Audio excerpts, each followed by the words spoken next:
Il pilote 1001 projets, surtout beaucoup de télé-réalité, depuis sa première télé-réalité l'an passé, à titre de participant de la première édition de Survivor Québec. C'est le Joël Dandurand qui est avec nous. Bonjour et bienvenue. Merci de l'invitation, Éric. Toujours un plaisir de venir ici. Donc, beaucoup de télé-réalité. C'est vraiment une drogue. C'est vraiment une drogue, là, parce que ce matin, en faisant la recherche, Survivor, c'était l'année passée, c'est correct. Ouais, Mais là, après ça, tu as tourné Combien tu m'aimes, qui est animé aussi par un autre Joannet, Martin Vachon. Un souper presque parfait. Exactement. Là, tu participes aussi à l'émission Les Gérants d'estrade, mais ça, c'est pour ceux qui regardent Survivor 2024. Exact. On analyse le show, en fait. Bon, toi aussi, tu es toujours collaborateur à Boom FM. Voilà. Je me réveille la nuit pour faire des confessionnals. Puis là, tu pars en affaires avec une compagnie de casse-tête. Oui, en fait, j'ai décidé de quitter le monde scolaire. J'étais éducateur spécialisé, puis j'ai décidé de prendre une pause de ma carrière pour vraiment me lancer dans ce qui me passionne le plus, puis de vivre, en fait, de ce qui me fait briller, puis de ce que j'aime le plus. Et le casse-tête en faisait partie, donc j'ai décidé de prendre ma préparation que j'avais fait pour Survivor, puis d'essayer de la partager, là. Prenons ça par morceaux. Allons-y. Bon, tu disais, éducateur spécialisé. Oui. Pendant combien d'années? J'ai fait 13 ans. Tu as fait 13 ans dans le réseau? Exact. C'est quand même bien, là. Mais tu dis, bon, là, cette année, quoi, tu es en pause? En fait, j'ai fait le début de l'année, puis au mois de février, j'ai décidé là, de démissionner vraiment pour me lancer. C'est terminé. C'est terminé. Probablement que je vais y retourner un jour parce que j'aime ce métier-là, je l'adore et je continue de croire que ma carrière n'est qu'un feu de paille. mais pour l'instant, là, j'ai suffisamment de projets là, pour occuper mon temps à temps plein. Donc, j'ai vraiment mis une pause sur ça. Je suis parti serein, je te dirais. Je suis parti serein de l'école. Et ça, ce que ça veut dire, dans le fond, c'est que ta participation l'an passé à la première édition de Survivor Québec, ça a changé ta vie? De A à Z, en fait. Ça a changé qui je suis, ça a changé la façon que je perçois la vie, les problèmes. Quand je suis revenu, je trouvais que ma vie était beige. C'était tellement fort. C'est un gros hype. C'est des émotions qui sont constamment fortes, qui sont basses, mais qui varient. Il n'y a pas de quotidien là-bas. Quand je suis revenu, j'ai recommencé ma job. Je trouvais que ça manquait de challenge, en fait. J'étais rendu trop confortable dans ce que j'étais. Ah ouais. Et j'ai découvert à quel point j'appréciais être déstabilisé puis de sortir de ma zone de confort. Donc, je suis sauté d'un avion sans parachute en me disant j'aurai plus de salaire, j'ai pas de revenus. Produisons-en maintenant. Trouvons des solutions pour. Donc, tu reviens de Survivor, tu reprends ton job à la polyvalente Marcel Landry à Iberville. Exact. Tu te rends compte finalement que, c'est pas le même genre d'adrénaline, évidemment, que Survivor, on s'entend, mais au point où tu dis, faut que je me lance dans le vide parce que c'est ça mon destin. Là. Définitivement, puis j'ai gagné quand même une certaine visibilité avec Survivor qui m'ont ouvert quelques portes.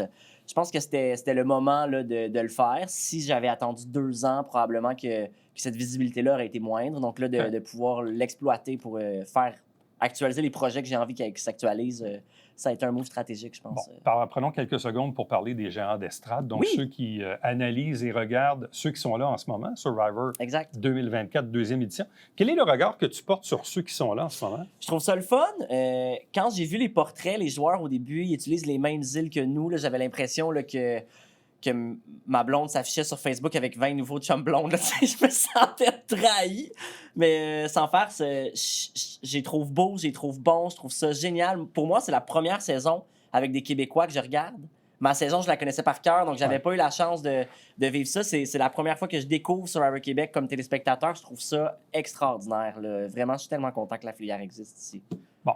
Là, on l'a dit tantôt en introduction, tu as participé à Combien tu m'aimes, deuxième édition, l'émission qui est animée par Martin Vachon.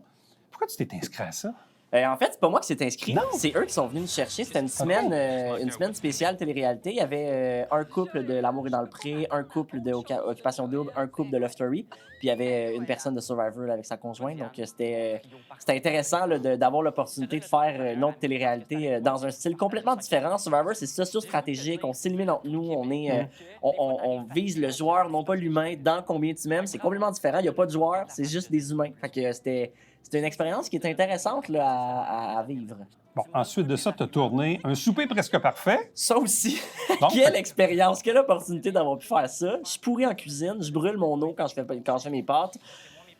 Encore une fois, c'est eux qui ont décidé de faire une semaine de thématique Survivor. Ils m'ont invité à y aller. Je suis pas capable de dire non à une télé-réalité. Moi, toutes les faire si je suis invité. Là. J'aime vraiment ça. Est-ce que tu chantes? Non, mais je pourrais ok. chanter si la voix m'invitait. J'adore ça. Là, Donc, comment tu t'es tiré d'affaire dans un souper presque Hey, parfait? j'ai fait les deuxièmes quand même, Ouais. mais c'est uniquement grâce à mes sœurs qui m'ont fait l'ensemble de mes recettes, qui m'ont vraiment pratiqué, puis on a fait des générales à maintes et maintes reprises. Là, je sais faire une recette et c'est celle-là maintenant. Je suis vraiment pas un cook, là. Pas du tout. Bon, arrivons maintenant au casse-tête. Oui. Parce que tu as fondé une entreprise, une jeune entreprise, une entreprise d'ailleurs qui a remporté un prix au défi Ose entreprendre. C'est là qu'on s'est croisés. Oui. Là, c'est drôle, quand on s'est vu, je dis, ah oui, c'est vrai, sa compagnie de casse-tête. Puis là, tu gagnes. Bon. J'y crois pas encore, en fait. Puis en là. même temps, tu as parti ça un peu sous l'inspiration de Survivor. Ça Ouais. revient encore à ça. Bon, explique-nous tout d'abord, c'est quoi ton projet de casse-tête? Ça a commencé comment? En fait, pour aller à Survivor, là-bas, il y a beaucoup d'épreuves mentales, beaucoup d'épreuves physiques. Et dans la section des épreuves mentales, il y a beaucoup de casse-têtes qu'il faut exécuter, qu'il faut construire. C'est des casse-têtes qui sont atypiques. C'est pas des formes traditionnelles, c'est des formes qui sont étranges, c'est difficile à faire. Mais ce type de casse-tête-là me passionne depuis toujours. Donc, avant de partir, j'étais... comme toute ma vie, avec très peu de moyens financiers. Donc, j'ai décidé de construire moi-même des modèles de casse-tête pour me pratiquer. C'est ce que j'ai fait. Ça a été super efficace. Sur l'île à Survivor, j'ai vraiment performé dans les épreuves de casse-tête. Donc, j'ai décidé de partager un peu là, cette création-là puis de voir jusqu'où ça pourrait se rendre, à quel point il y aurait de l'intérêt pour les fans de Survivor, mais aussi pour les fans de casse-tête. Puis, je suis complètement surpris, là. Les gens capotent. Je fais des tournois aussi. J'ai fait un tournoi le 20 avril là, à Saint-Jean-sur-Richelieu. Il y a 100 personnes qui se sont présentées pour venir compétitionner. Ah, ouais. Avec mon nouveau modèle, là, qui est un lotus, là, qui est un mandala très coloré. Et dans le fond, c'était 1, 2, 3, go. On ouvre les casse-têtes, tout le monde en même temps. Puis c'était une compétition de speed puzzling.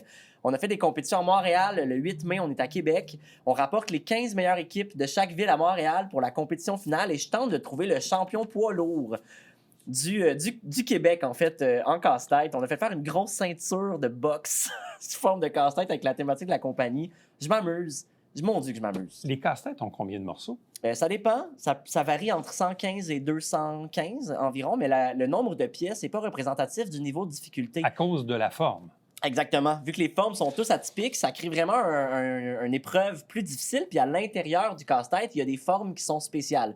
Comme par exemple la flamme, là, qui est un casse-tête à thématique Survivor. Donc il y a une forme de pièce en forme de machette, en forme de noix de coco. Il va y avoir là, des choses comme ça. La feuille, ça va être des insectes, des arbres et ainsi de suite. Là. Donc vraiment des formes atypiques. Est-ce que je me trompe ou c'est comme une forme de gymnastique intellectuelle? C'est définitivement une gymnastique. J'adore ça. J'ai jamais utilisé ce terme-là. Je vais te le voler dans ma Tu prochaine le pub. prendras. Citation. Citation d'Éric Latour.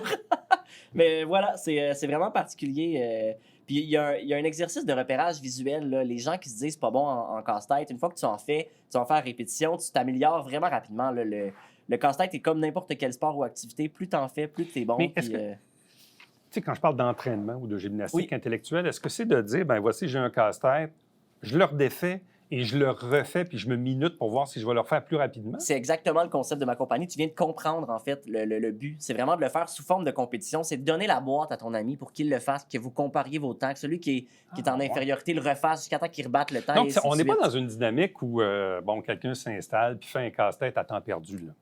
Ça peut l'être aussi, là. Tu sais, ça Mais reste un casse-tête. Mais ça peut se faire aussi, comme tu dis, dans un volet plus compétitif, Exact. soit dans une compétition avec des amis ou même Contre soi-même. contre soi-même. Tout là. à fait. Tout à fait. J'ai une dame là, à Québec qui est super fan de mes casse-têtes. La première fois qu'elle a fait, il y en a un qui est mauve sous forme de méditation, ça lui a pris 4 heures. Puis la semaine dernière, elle m'a écrit, elle a enfin réussi à le faire en moins de 40 minutes. 40 minutes? Oui, c'est l'objectif, en fait. Les puzzles, le but, c'est de, pour être considéré maître puzzle, tu dois réussir à faire les casse-têtes en moins de 40 minutes. C'est l'objectif de la boîte. Et elle était mordue de ça. Elle a voulu là, les faire à répétition. Puis ça, Mais ça, elle ce a genre réussi. de casse-tête-là ou de compétition de casse-tête, j'imagine que ça existe ailleurs dans le monde. C'est quoi, Il y en a ailleurs. Il y a des casse-têtes traditionnels, des compétitions de casse-têtes traditionnelles partout sur la planète. Il y a un World Championship qui existe, les Olympiques des casse-têtes, c'est présent sur la planète. Mais au Québec, on n'est pas très présent sur la sphère médiatique avec le monde du casse-tête. J'essaie d'apporter ce type de compétition-là avec des casse-têtes. Mes casse-têtes sont toutes en bois. Les pièces sont complètement en C'est bois. pas du carton, là. C'est pas du carton, C'est du donc bois. ça crée, puis sont beaucoup plus épaisses là, que des pièces traditionnelles. Ah. Ça crée une satisfaction quand on le fait. Là.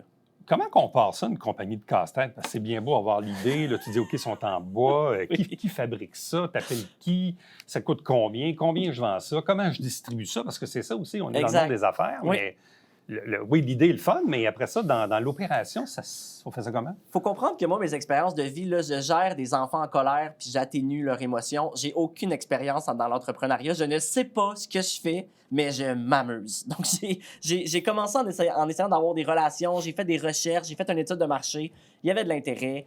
J'ai commencé à essayer de me trouver des distributeurs, à essayer de me trouver des gens qui travaillaient le bois pour pouvoir avoir des soumissions pour la construction. Ah ouais. C'est imprimé au laser, dans le fond, mon produit. Là. Donc, il fallait que je trouve quelqu'un qui était capable de faire ça. Finalement, j'ai décidé de faire de l'importation. Donc là, j'ai des relations avec des gens en Asie pour Oui, construire forcément. Je me mes doutais puzzles bien avec que le volume, ultimement, le volume de vente. Là, je pouvais pas Et fonctionner. ça veut dire Puis, quoi? Tu te lèves un matin, tu tapes dans Google compagnie, usine, fabrication, casse-tête, puis tu attends de voir que ben, c'est sûr qu'il y a des recherches. Là, je voulais avoir des compagnies qui avaient des. Je voulais un volet là, éco-responsable. Donc Ouais. là, j'ai visité des usines en Zoom.